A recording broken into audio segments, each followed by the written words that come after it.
this is what it's come to. April 2025, yarn wigs, prom dress, living situation, couch 1, not graduating NYU. Right, so I applied to NYU and I didn't really have the resources to make a decent portfolio, so I had CapCut, my phone, and some storytelling skills, and I did what I could with the prompts that they gave, and I gave it, and yeah, it was bad. It was just really bad, and so I didn't get accepted into NYU, and I spent like a good 2 weeks like curating that portfolio together. Just put in a lot of energy in there, and obviously made me upset because I was like, bro, I like spent time into putting it in, but I was like, well, I'm just gonna cry about it and then go on with my life. So I figured, you know what, my best shot was probably crocheting. But January 2025, I started popping out with these crazy yarn wigs, which I'll show up here, and I just started giving no care towards anything because I was already being disassociative in school. So I was like, you know what, let me crochet my heart away and come to school with these crazy combinations. Oh yeah, I didn't get to bring it up, but then I got to indulge in one of my biggest projects I've ever indulged in my entire life, and it was my crochet prom dress that I wore to prom, obviously. And I was like, you know what, I can crochet, and I want to be that girl that has the crochet prom dress. So yeah, I was also sleeping on the couch because my sister did not want to share a room with me anymore. We lived in a house and then we moved into apartments, and so we had to be in a shared ecosystem, and my sister hated it at my mom's apartment. At my dad's apartment, we shared a room and I had my own bed, but we had a bunk bed at my mom's living situation, and I just felt bad, so I ended up sleeping on the couch that entire time we were there. And it started to get to me physically. My body would ache so bad every single day sleeping on the couch. But I was like, I don't want to like stress my sister out, so I'll sleep on the couch. And she's younger than me, and so she's like the boss. But I was sleeping on the couch, and every single time I went back home, I just did nothing but go back to sleep because I just had no motivation for life most of the time. And I was crocheting, or I'd crochet the night away. It's just kind of an in-between. And then also, I almost didn't graduate because I was feeling so unmotivated about life, and I didn't want to go to school. I felt like nothing was really engaging me in any fashion, and I only cared about crocheting. I literally only cared about crocheting, and it made me slip my grades. And I didn't even feel like the motivation to graduate in order to have freedom. Like, it was just such a big hassle. And I somehow pulled it together and I graduated. Even though I put all of my energy, time, and effort every other year that I was in school, and 1 year I didn't want to pursue, it was going to take a toll on me. That's what I'm upset about. It's like, I put so much work into every single year to pass, to have good grades, to have a good GPA, just for this 1 year to like take a toll on me. Like, come on. But anyway, I made it through. I graduated enough to leave, obviously, and not have to worry about that anymore. So I almost didn't graduate just because I got super insanely depressed about my life socially, and it felt like everyone was a part of my business and knew so much about me in a vulnerable way. And I just felt disgusted. I felt alienated. I felt like I couldn't trust anyone. I didn't feel like anyone was in my corner, and no one was just being genuine with me and being reciprocative. But that's just how it goes. Anyway, I made it through. I did what I did. I bit the bullet. May 2025, I ended up graduating, and I met all of these lovely girls that I hang out with to this day. And it's been about 2 years since that's happened, since we've met up together through one of my good friends who's a really good artist. I love her work, so here's a shout out to her. because she can reinvent junk and make it into spectacle pieces, beautiful pieces that I have yet to invest in. But soon I would love to allocate a piece of hers into my realm. So I met the girls. I biked a lot. No college, Panera Era, Pixie Cut, Crochet-a-thon, pop-up. Right. Okay. So I started biking a lot. I got gifted this bike from my best friend. And I started biking every single day because I was just like, you know what? Then let me at least show up in the world with some grit and bike every single day. And I thought that was really nice until the tire popped on me and I couldn't bike anymore. And so I lost the opportunity to bike, even though that was really fun for me and really stimulating.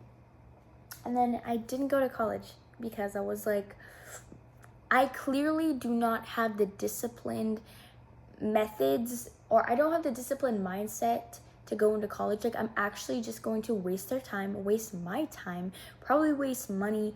It's gonna be a shit show. Like, I just know I was gonna show up and be a shit show. Like, I know it's a little frowned upon not to go to college, but at least I can sit here and say that I was honest and truthful and not try and ruin my life doing something. So I just wasn't gonna be fit for it, and I just didn't have the up and attitude. And I was like, you know what? Let me just enjoy myself. Let me figure myself out. Let me try and find my way in life.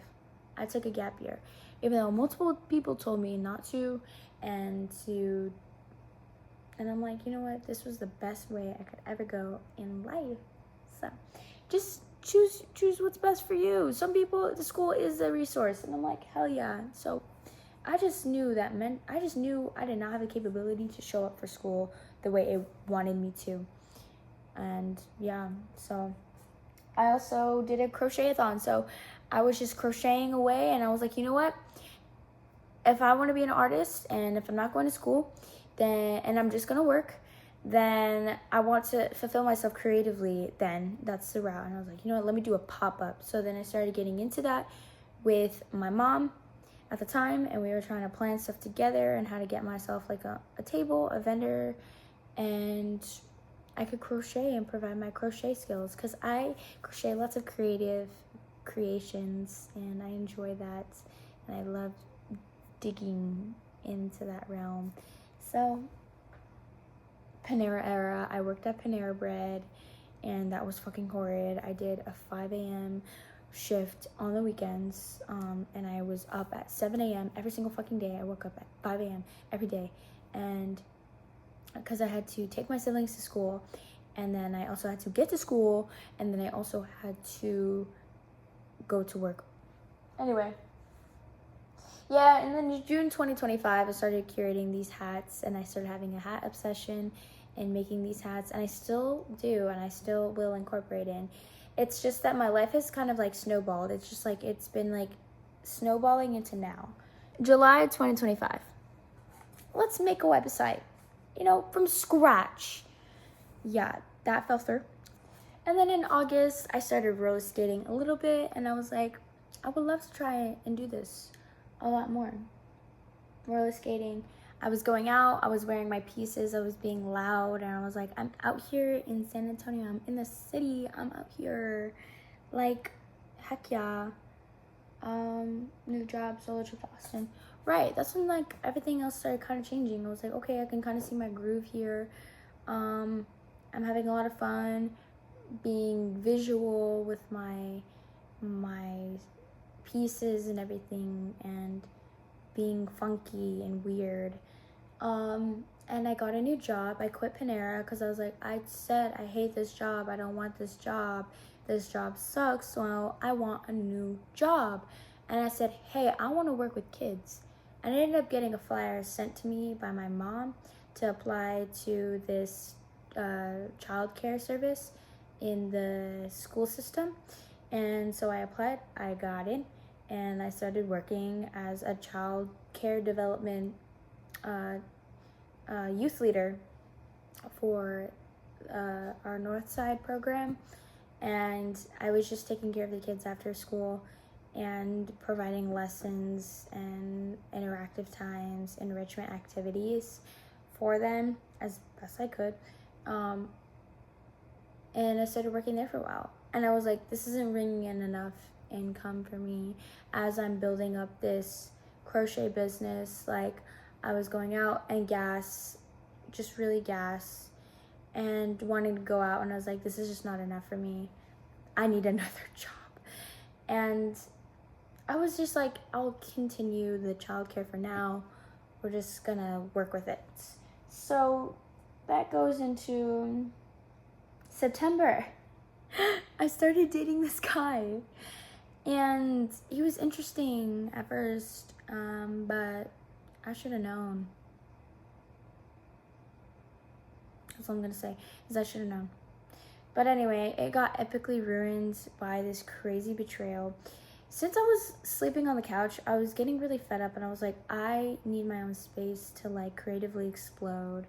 And since I was seeing this guy, he was like an only child. It was just him and his mom in this house, and they had so much space, and I was always talking about my situation, and she was telling me how I could have a lot of my items there at their place to hold as I came to visit, and could utilize crafting time there. And I was like, that's so nice, because it's so hard to incorporate that in my living situation. That's just really nice. So I started engaging that way, and I started bringing my stuff over. And then when this one infamous night happened, and he like totally ruined our relationship, I like broke it off with him. And then he went into my journals that I had held there, that I didn't even realize I held there, but I had a lot of incriminating like details about myself, I guess. Nothing insane, it's just like personal stuff. It's just like girly things like that you would tell your girls about boys. And this little boy was insecure to see past situations with me that had nothing to do with him, and it also had nothing to do with the instance that he inflicted onto me.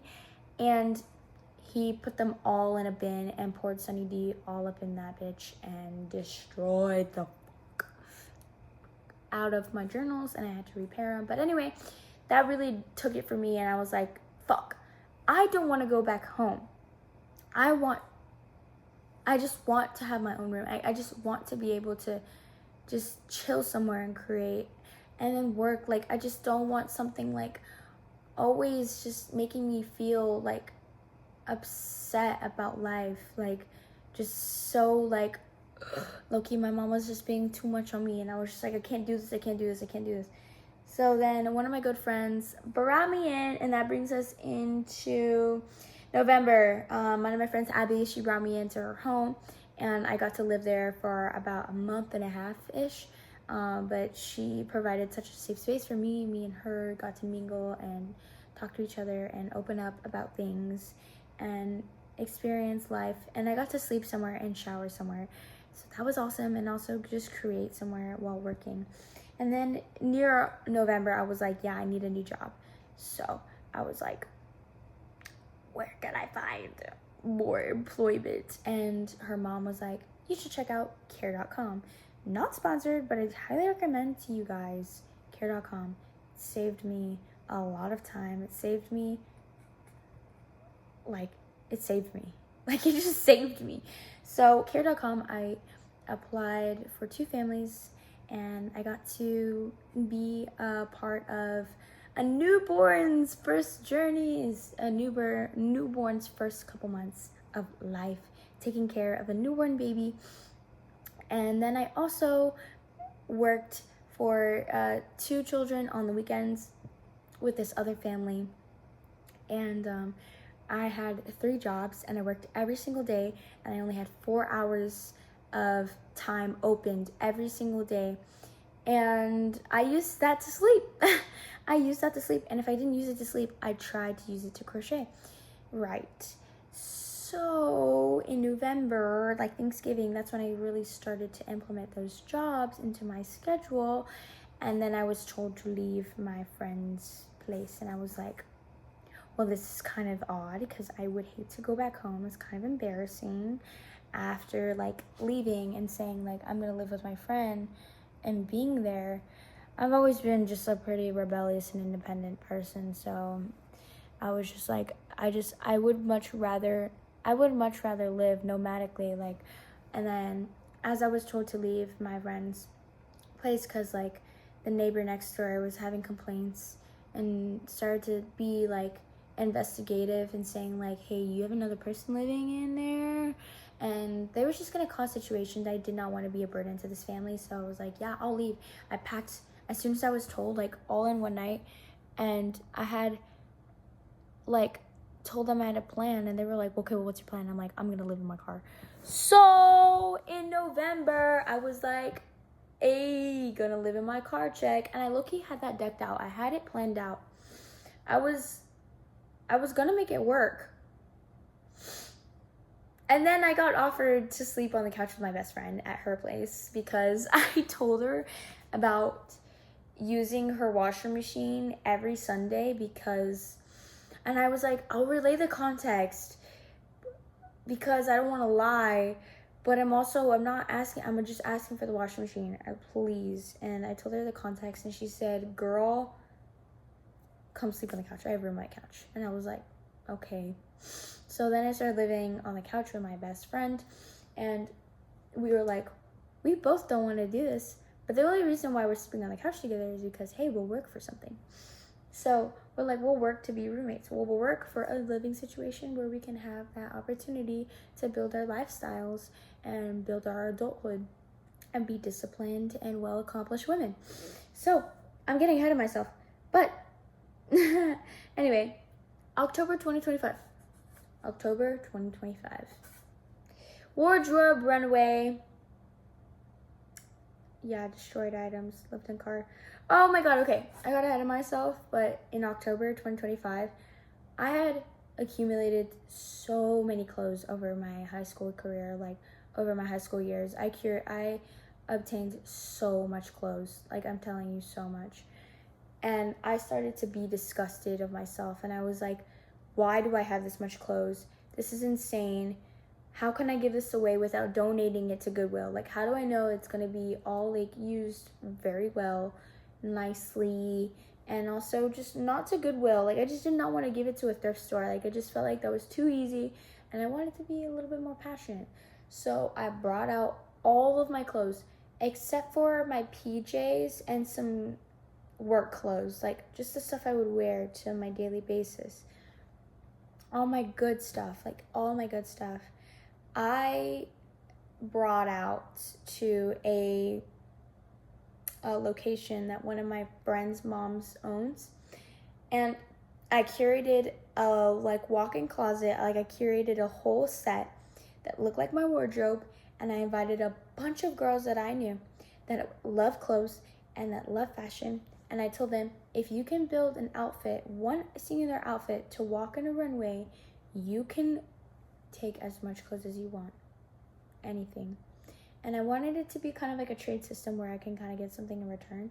But then it ended up turning into, just take as much as you want, because it was my first kind of event, and I ended up trying to work on this wardrobe, this runway, this walkway, and then also building the set. And I wanted it to be an entirely big event. It didn't turn out that way because it ended up needing to rain that day. Otherwise, it would have been pretty nice, but I didn't really have oh my god, I'm touching my hair a lot. I didn't really have the communication handles or the management to really make it a big piece that it was, but it was still pretty memorable, especially for my friends and history of myself. But, if you were there, you got clothes for free. Like, you can't find that anywhere. So I was just like, let's do it. So I got rid of a whole bunch of clothes, and I still see my friends wear those clothes that they got to this day. So I'm still planning on doing something like that again because I've accumulated a bunch more clothes, and I want to do another event like that. So like I said, I was going to live in my car and then end up going on the couch with my best friend, and then it then the time skips. We go from January to March just on the grinds. Also, I didn't get to bring up, my car exploded in the beginning of January. And I was like, all right, I'm going to have to use everything that I saved up to get a Vespa and just ride a Vespa to work. And I was like, who's going to take my siblings to school? Then the time skips. We go from January to March just on the grinds, just the 3 jobs every single day and taking my siblings to school. So what my schedule would look like was I would wake up at 7 in the morning. Okay, this is what it would look like. Okay, I would wake up at 7 in the morning. I would go drive to my mom's apartment to pick up my siblings, and then I would go take them all to school. And it was 2 different drop-offs. It was one middle school, and then it was one high school on the completely opposite side. So I had to drop them off to middle school, and then drop one off into high school, and then I had to rush to my job site, which was on the other side as well. It was just another long drive, and I had to be there by 9 a.m. to take care of their 9-month-old baby girl. And so then I was working for that, and they had a newborn incoming that they were wanting me to work for. And I would go into my other job at the school campus, and I would have to make it there by 2:30, and then I would have to leave around 6. It would end around 6:30, like 7. It would go from 2:30 to about 7 p.m. And then I'd have a little bit of time in between to go home to eat dinner for like maybe 2 hours. And then I'd have to leave and make it back to my other job at 10 p.m. to take care of a newborn baby from 10 p.m. to 5 in the morning. And then I'd have a little bit of time in between to sleep, to wake up back at 7 a.m. to go pick up my siblings and take them to school. And then on the weekends, I had worked from 2:30 to 7 p.m. taking care of these 2 kids in their homes. And then I had a little bit of time, and I had to take care of a newborn baby, and I only had Monday nights off. And then I had to leave from the other job on the weekends at 7 p.m. to make it to the other family at 10 p.m. Yeah. Right. I'm going to try my best to keep this as organized and concise as possible. But here is from March up until now. So, like I said, I was working as a childcare developer, as a childcare assistant. And in that process, I was trying so hard to balance myself artistically. I was only driven by one goal, and it was to reach enough money to obtain my own space with the help of my best friend in our collaboration to have my own room.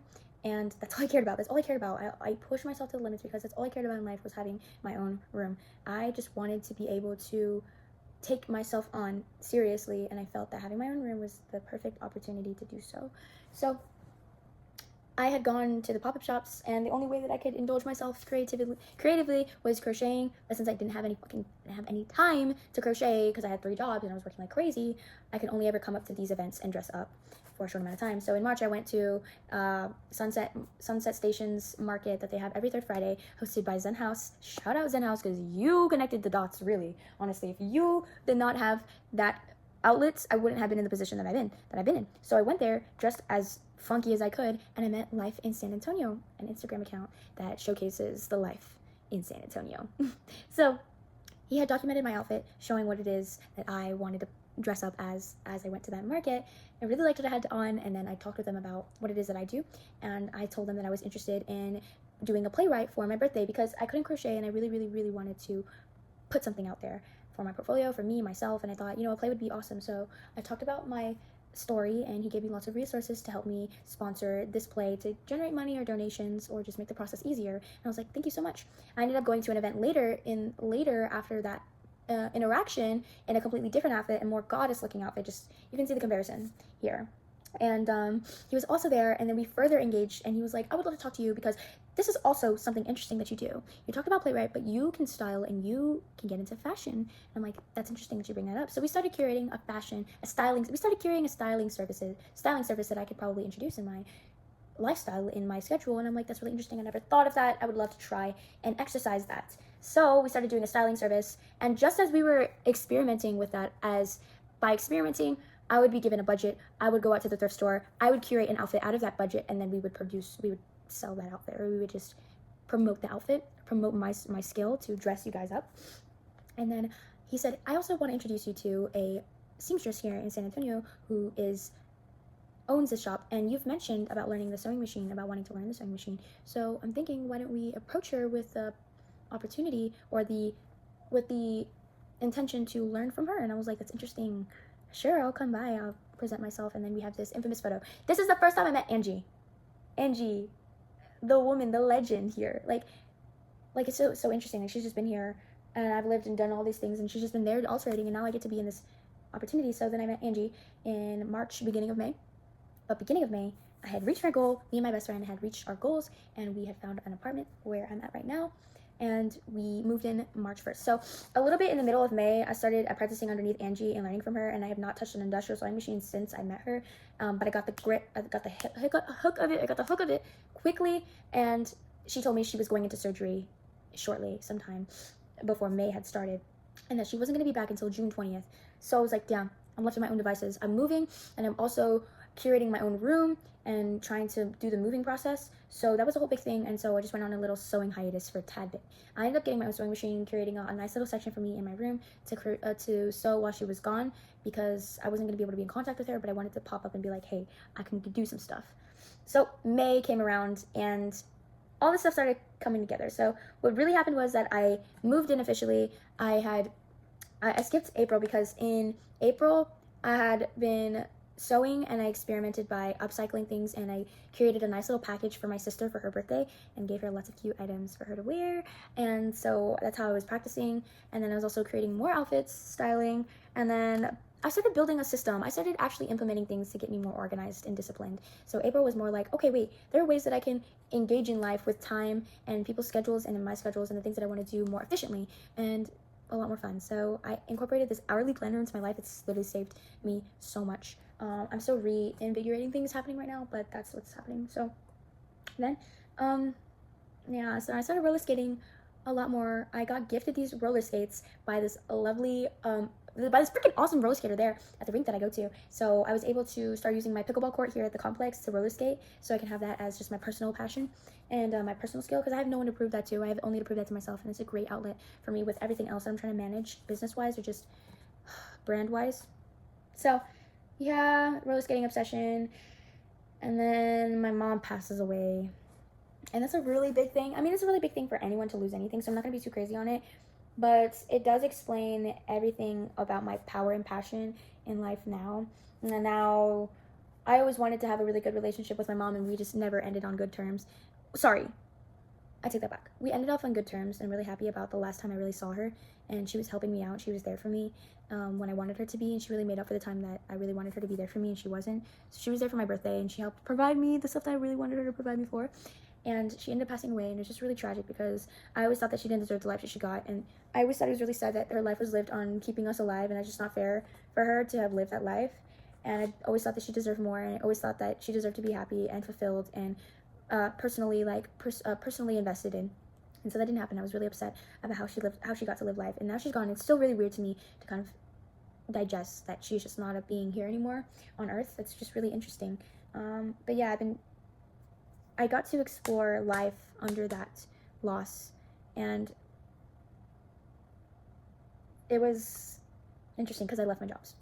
I ended up leaving my babysitting jobs, and what had happened was I saved up a lot of money, and I didn't touch a single dime of like what I'd saved and invested on to help me this last summer. Like I went through like I was able to take care of myself. I was able to take care of rent, my roller skating obsession, and food. I was able to take care of myself from May up until right now, and I'm still able to. But I went through a Lilith mode, so I would love you guys to search that up, what Lilith mode is. It's just something I've always heard. I could only ever like show you how it went through. I could say briefly that I just hermited. I stayed away, but I was out, I was active, I was just alone all the time. Anytime I went out in public, I was alone, and I only ever really just started like just doing deep inner work and just feeling myself out, like feeling things. Like if I cried, like I stayed and I cried, or just eating, like, you know, keeping myself together, cleaning, just showing up for my siblings and my craft and Angie's, and trying to reinvent myself artistically, showing up artistically, and challenging myself and letting myself just indulge in movies and sleep. A great time, honestly. The best. All I did was indulge in baking. I think I had that here. Cooking and baking saved me, because I was just cooking and baking, and then I was just like watching TV, and I really got to just breathe and take a step back and not be a part of what is going on in the noise, and just be in this limbo state in the womb. And all I did was provide good things for people. Like I always just shared my money, or just provide like rides and services, and anytime people needed help, I showed up at least the best I could. If it was anything fun or entertaining, I tried my best not to be a part of it, because I was like, there's people dying, there's people who don't have this opportunity, and I'm not going to use my time to go party out and be rambunctious. Meanwhile, there's people who don't have that opportunity to do so, and they're just trying to be like, they're just trying to live another day. So I was really reflective. I was like, I really want to show up for this world, so I need to really like step aside, and I really need to like build and curate the strength and the power to show up the way I want to show up if I want to help people out. So then Angie came back, and a little bit of that was like doing street performing and kind of like invigorating power into people in street performing. But I was like, I just do not have the capabilities to do it. I could not be silly. I could not actually be like lively and entertaining in public. I just would choke up. I don't know how to be improvising in any theatrical form. I just lost myself theatrically. I couldn't do it. And my mentor was like, okay, let's reroute. I'm like, thank you. So then Angie came back and I'm like, you know what? Let's just focus with Angie. Let's just do Angie's run. Let's get Angie's business. Okay. Let's just do Angie's run and let's just sew. Let's just make items and clothes. Hey, are you okay? Yeah. I had a little intermission. So July 2026, last month. Pieces of me uncovered, skill discovery, and the muscle. All right, pieces of me uncovered. You know, I started to engage socially, more intuitively, more publicly, and within the machine, and romance especially. Have engaged in a lot of romance and found out a lot, which has been great, but, you know, annoying, obviously, because I feel like I can go on and on about my experiences with men, with romance. Maybe it might be a little series of mine, because I have a lot to say. Everyone does. But, you know, I've also had my own fair share, some odd situations, or just situations in general. So, in my youth, I think it's great. It's very telling to my age. It's very telling to my youth, but pieces of me uncovered, I found I really liked science, and something I didn't understood. It's something I didn't think I'd ever like while I was in school, but somehow I started to like as I experienced life. So I just started to experiment on a whole bunch of other things and being an innovator and thinking of the world creatively and collaboratively. So the muscle is learning what works for me, what's in tune with me, and building in that process and that passion for creativity, love, and art in my format. So July 2026, I started to see all the things I really wanted to incorporate in my life, and I started to list all the things that I think is a luxury in life. Like, I think being a mother is a luxury. I think experiencing certain things, like I want to play soccer and do it as a hobby, but I think it's a luxury for me in life right now. Like, anything that I'm spending my time on, like, it's got to be worth it. And there's some things that I find as a luxury that if I get to have the time to experience it, then hell yeah. But for now, it's not something I will try and force to happen. And just putting those into tier lists and priorities, because there's a big priority in this world right now that I'm also trying to help participate in, and it's saving innocent lives and children and families and homes and providing a safe space that way. And lots of alteration to happen. And then here comes August. Angie's alteration, Jules' campaign. So now we come here to my big break, my big moments.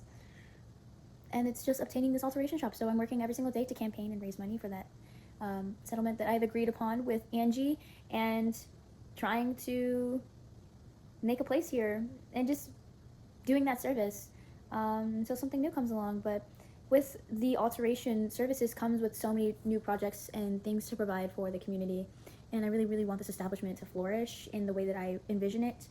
And there's just so many innovating ideas that I can conjure up to help provide the best way I can. So that's everything up until now.